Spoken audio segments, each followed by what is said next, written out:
Salut les filles, donc aujourd'hui une petite vidéo où je vais vraiment parler strictement du henné et des colorations chimiques. Parce que j'ai une question qui me revient assez souvent, est-ce que le henné ça abîme les cheveux comme les colorations chimiques? Et encore d'autres questions telles que, est-ce que le henné rend les cheveux orange? Est-ce qu'il rend les cheveux verts? Est-ce qu'on peut se décolorer les cheveux avec du henné? Est-ce qu'on peut éclaircir ses cheveux avec du henné?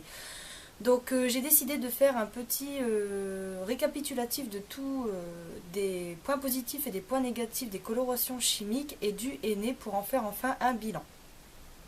Donc, je vais commencer par les points positifs du henné. Donc le henné n'abîme certainement pas les cheveux parce que c'est un soin qui est neutre ou colorant.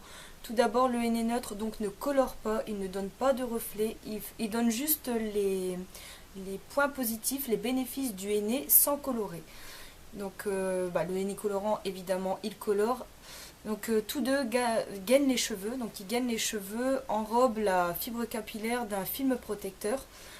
Il donne donc volume et masse. Donc pour les filles qui ont les cheveux fins ou qui souhaiteraient un petit coup de boost au niveau de la masse, n'hésitez pas parce que le henné est fait pour vous.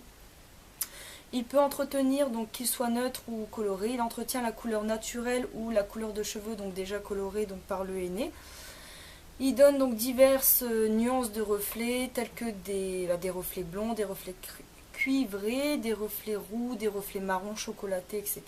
Donc vous pouvez vous doter que le henné ne se limite pas à cheveux orange. Donc il faut arrêter tout simplement la mauvaise vue sur le henné. Les coiffeurs n'aiment pas le henné tout simplement parce que ça coûte pas cher, donc tout de suite on va vous donner une mauvaise idée du henné alors que c'est vraiment pas ce que vous croyez. Si franchement le henné abîmait les cheveux, est-ce que ça ferait 3 ans et 8 mois que j'utilise sans avoir les cheveux abîmés? D'ailleurs je viens d'en faire un et mes pointes sont tout à fait nickel. Elles sont tout à fait nickel, comme vous voyez ça fait un petit peu marron cuivré. Donc vraiment, j'ai aucun doute au sujet du henné parce que si vraiment ça abîmait les cheveux, je crois pas que je les aurais aussi longs et je crois que je les couperais beaucoup plus souvent que ce que je coupe actuellement, sachant que je les coupe facilement 5 à 6 mois à chaque fois, au bout de 5 à 6 mois d'attente. Donc sachez que le henné n'est pas orange. Donc il peut être ça peut être du henné d'Égypte, donc qui est cuivré, du henné blond, du henné neutre, du henné châtain caramel, du henné noir. Vous avez également des poudres tintoriales telles que l'indigo qui donnent des reflets noirs, du brou de noix qui donne des reflets bruns à chocolat. Vous avez également du rapontique qui donne des reflets dorés et encore bien d'autres. Donc vous avez également l'amla qui entretient très bien les nuances foncées. Donc arrêtez de dire que le henné c'est n'importe quoi, que ça abîme les cheveux, que vous allez finir avec des cheveux verts ou orange. Donc là on a parlé plus ou moins des points positifs du henné. Donc n'oubliez pas que c'est un soin naturel qui n'abîme pas les cheveux. Donc au sujet des points négatifs, donc ça ne décolore pas les cheveux. Donc vous ne pourrez pas éclaircir vos cheveux, vous ne pourrez pas avoir de blond. Par exemple si vous êtes châtain, si vous faites un henné blond, vous aurez juste des petits reflets dorés et certainement pas une couleur blonde. Ça, par contre, voilà, chose que les coiffeurs n'aiment pas également, si vous faites un henné, comme ça gaine la fibre capillaire, que ça entoure le cheveu d'un film protecteur, ça va empêcher la prise d'une coloration chimique par-dessus ou d'une décoloration, où ça peut provoquer parfois des catastrophes, surtout si vous utilisez du henné de très mauvaise qualité qui contient des sels métalliques, soit dit du sodium picramate. Donc prenez vraiment du henné de très très bonne qualité pour qu'il n'y ait pas d'interférence si vous faites au cas où une coloration chimique par-dessus. Donc oui, ça empêche la prise éventuelle d'une coloration chimique si vous avez fait plusieurs couches de henné. Je pense que si vous en faites juste une seule fois, ça ne doit pas embêter le monde ou quoi que ce soit. Donc voilà ce sujet. Par contre, le henné n'empêche pas du tout la prise des soins. Parce que quand je fais un bain d'huile, mes cheveux sont très très doux, ils sont brillants, on voit, ils sont vraiment pleins de vitalité. Quand je fais un masque à la banane, à l'avocat, à la pomme, etc., je constate que mes cheveux absorbent.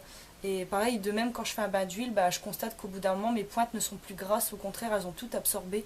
Donc il faut arrêter les mauvaises idées à ce sujet parce que les cheveux absorbent quand même les soins. Donc voilà. À ce sujet, donc ensuite, voilà, ça j'en ai parlé. Donc n'oubliez pas qu'un henné qui contient donc des sels métalliques, donc du sodium picramate, donc peut provoquer une mauvaise interaction avec les colorations chimiques. Donc faites attention au choix de votre henné et choisissez des sites de confiance tels que Aromazone, Sentifolia, Henné Indigo et compagnie. Donc voilà le petit topo au sujet du henné, ses points positifs et points négatifs. Donc maintenant je vais passer aux colorations chimiques qui ne m'enchantent guère, qui elles évidemment abîment les cheveux. Ce n'est pas un soin colorant tout comme le henné. Donc son point positif, donc vous pouvez éclaircir et foncer vos cheveux autant que vous le souhaitez. Donc si vous êtes brune et que vous voulez devenir blonde, vous avez la possibilité de décolorer pour repasser au blond, etc. Donc vous avez vraiment cette possibilité que vous n'avez pas avec le henné. Donc vous avez des possibilités aussi de couleurs qui s'estompent au bout de quelques shampoings, donc qui ne sont pas permanentes, tandis que le henné lui est permanent. Donc voilà, mais le henné est permanent, mais par exemple si vous n'en mettez qu'une seule couche, si vous faites un henné cuivré, vous pourrez le faire dégorger très facilement avec de l'argile verte ou du lait de coco.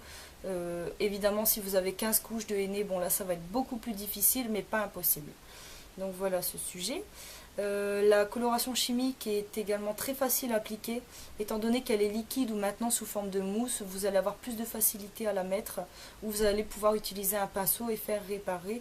C'est vrai que le henné au tout début peut être très difficile à appliquer, mais dès que vous avez la technique, que d'ailleurs je vous propose en vidéo, ça va vraiment aller tout seul. Donc ensuite, au sujet des points négatifs, des colorations chimiques, on a vraiment des compositions très douteuses, donc à base de peroxyde, d'ammoniac, de résorcine. Et au niveau des soins après coloration chimique, vous allez tout de suite retrouver des parabènes et silicones pour cacher un petit peu les dégâts de cette coloration qui aura abîmé vos cheveux. Donc automatiquement, les silicones vont camoufler toute trace de fourche ou de cheveux abîmés. Donc voilà au sujet des points négatifs, ça abîme énormément les cheveux, surtout si vous en faites très souvent. Si vous faites des décolorations à répétition, vous allez finir par avoir des cheveux très très cassants, très abîmés. Donc contrairement au henné qui lui entoure le cheveu de la couleur, la coloration chimique va soulever les écailles du cheveu, donc ça va forcer, il y a quelque chose qui va vraiment soulever l'écaille, donc déjà c'est pas très très bon, pour déposer la coloration juste en dessous, pour ensuite refermer les écailles. Donc déjà ça agresse le cheveu, je veux dire, c'est vraiment très mauvais. Ce sont des composés chimiques très abrasifs, donc c'est vraiment pas super.